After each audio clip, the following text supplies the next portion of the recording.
Okay. Yeah.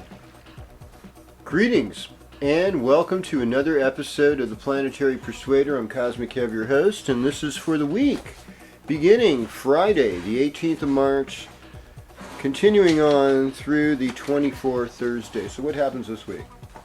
Well, this is it, folks. The moment you've all been waiting for.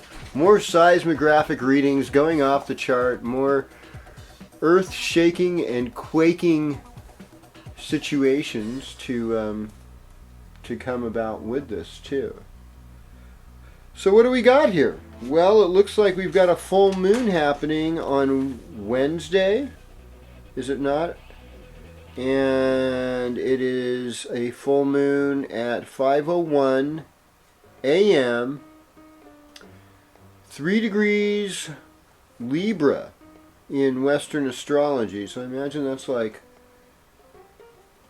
9 degrees Virgo or so. So it's somewhere near the, oh my gosh, that would be either between, that's Purva, no, Uttara, Falguni, and Hasta. I'm imagining it's Hasta, the hand. At least shortly thereafter it'll be in Hasta. And Hasta is also ruled by the moon. It's ruled by the moon. There's an element of the sun's energy in it, Savitar, because Savitar is its deity. And I've heard so many different things about this particular nakshatra. You know, one that it's a drunkard and a rascal. And because a lot of times, you know, there's a lot of kapha energy in Vedic Virgo. Any of the earth signs in Vedic astrology, we associate it with kind of a heavier but youthful, but sometimes tamasic or not so life-giving kind of energy. And so, I mean, there's a little bit of that in this moon. And so, in Vedic astrology, this moon is like really critiquing how we've done things.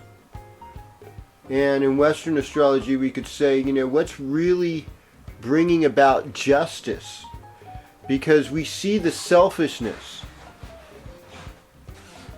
and this is huge. You know, this is really huge. So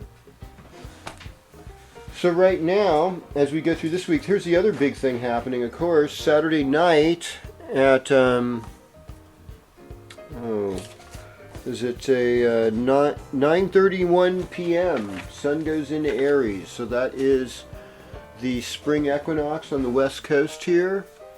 So, you know, that's pretty early. You know, you could have a kid born at 10 o'clock on the 19th of March and they could be in Aries in Western. Wow.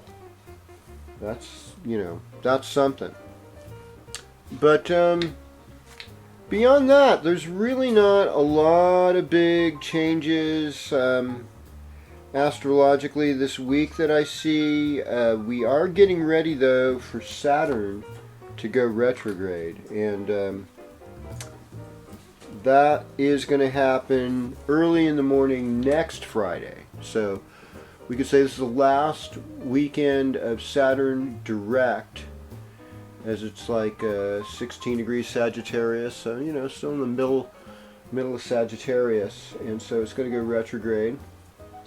And at some point Mars is too, so there's this really incredible dance that Saturn and Mars are doing together this year. And we traditionally associate, when they conjoin like this, associations with war.